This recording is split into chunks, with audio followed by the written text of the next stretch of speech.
Hello friends and viewers, আমি রীতা আর আমার রান্নাঘরে আপনাদের সকলকে স্বাগত। আজ আমি রান্না করছি শিম আলু বড়ি দিয়ে সাধারণ নিরামিষ একটি তরকারি। খেতে কিন্তু অপূর্ব, অবশ্যই আপনারা ট্রাই করতে পারেন। এই শীতের সবজির মধ্যে শিম একটি বিশেষ সবজি, যেটি কিন্তু সকলেই আমরা ভালোবাসি। বন্ধুরা, ভিডিওটি স্কিপ না করে আপনারা পুরোটা দেখুন, আর ভালো লাগলে অবশ্যই লাইক কমেন্ট করে দেবেন। আর যারা আমার চ্যানেলটিকে অলরেডি সাবস্ক্রাইব করেছেন তাদের অসংখ্য ধন্যবাদ আমার পাশে থাকার জন্য। আমি প্রথমে এক কড়াই গরম করে নিয়েছি। গরম কড়াইয়ের মধ্যে আমি দিয়ে দিচ্ছি বড়ি।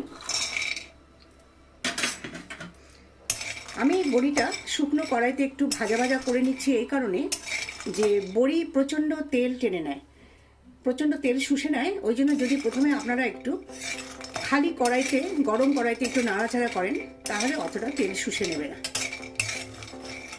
একটু নাড়াচাড়া করে নিয়েছি। এবার আমি দিয়ে দিচ্ছি সর্ষের তেল, কারণ রান্নাটা আমি সর্ষের তেলে করব।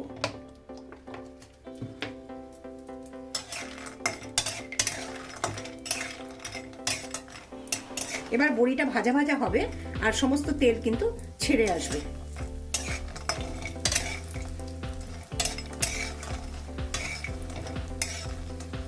দেখুন, লাল করে বড়ি ভাজা হয়ে গেছে। এবার আমি তুলে নিচ্ছি।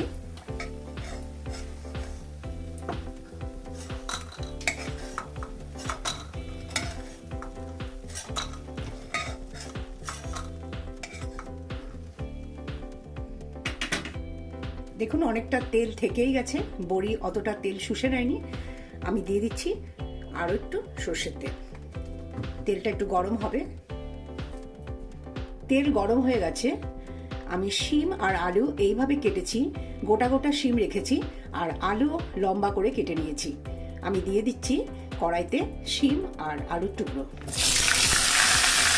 শিম আর আলু আমি 3-4 মিনিটের মতো ভালো করে ভেজে নেব।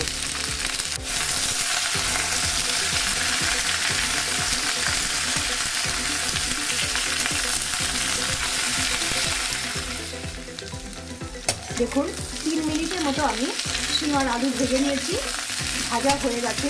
এবার আমি তুলে নেব।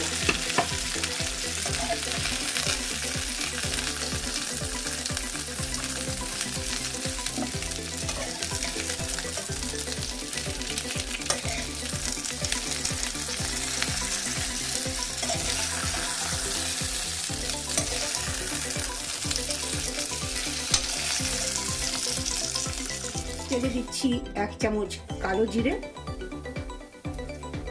2টো শুকনো লঙ্কা, 2টো তেজপাতা।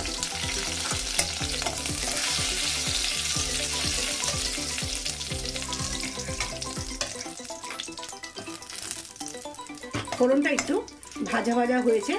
এই সময় আমি দিয়ে দিচ্ছি আদা বাটা।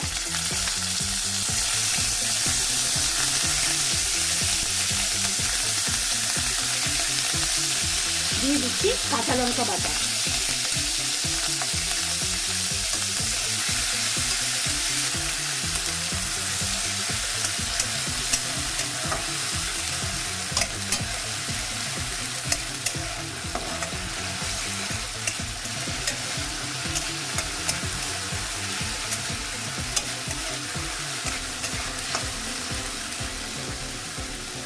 এবার দিয়ে দিচ্ছি জিরের গুঁড়ো, হলুদ গুঁড়ো, লঙ্কার গুঁড়ো, ধনের গুঁড়ো আর স্বাদ মতো লবণ।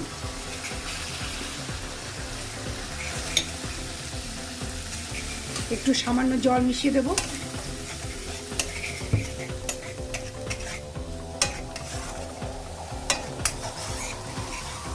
অল্প অল্প জল মিশিয়ে খুব সুন্দর করে কষিয়ে নিতে হবে।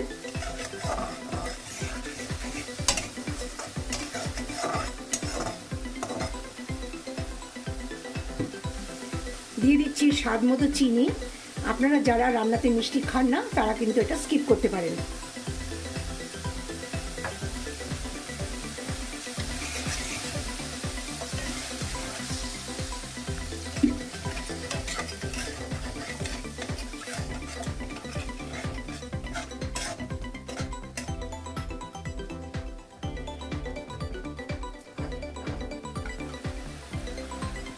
দেখুন মশলা খুব সুন্দর কষে গেছে, তেল ছেড়ে আসছে।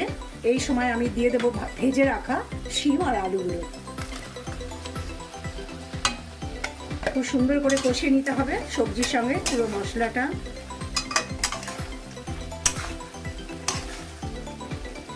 আমার অন্যান্য রান্নার রেসিপির লিঙ্ক ডেসক্রিপশন বক্সে পেয়ে যাবেন।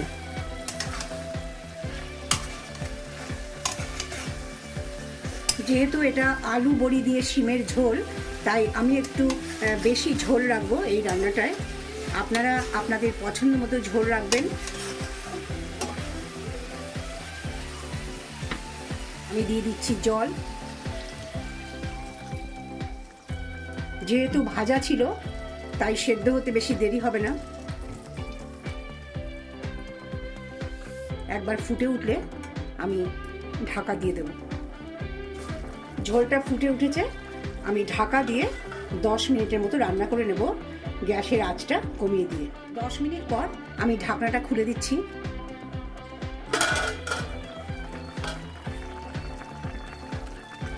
দেখুন শিম আলু একদম সেদ্ধ হয়ে গেছে। আর যেহেতু এটা শিম বড়ি আলুর একটা ঝোল, সেই জন্য আমি একটু ঝোল রেখেছি। আপনারা আপনাদের পছন্দ মতো করবেন। এই সময় দিয়ে দিচ্ছি আমি ভেজে রাখা বড়িগুলো আর কিছুটা ধনেপাতা কুচি।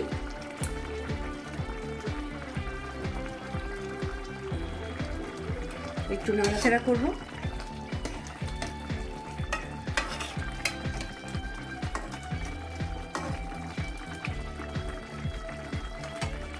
ঝোলের মধ্যে গরম ঝোলে বড়িটা নিজের থেকেই নরম হয়ে যাবে। বন্ধুরা এই রেসিপিটি অবশ্যই করে দেখবেন, খুবই ভালো লাগবে। আমি গ্যাসটা বন্ধ করে দিলাম।